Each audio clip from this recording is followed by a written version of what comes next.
شهر رمضان الذي أنزل فيه القرآن. بسم الله الحمد لله والصلاة والسلام على رسول الله. من باوری دارم که تو ای برادر و خواهرم شما از حالتی که در رمضان دارید شادی میکنید.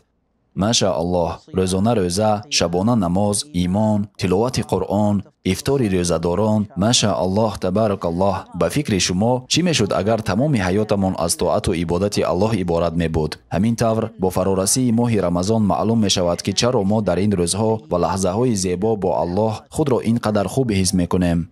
من فکر میکنم که این دو سبب اساسی دارد.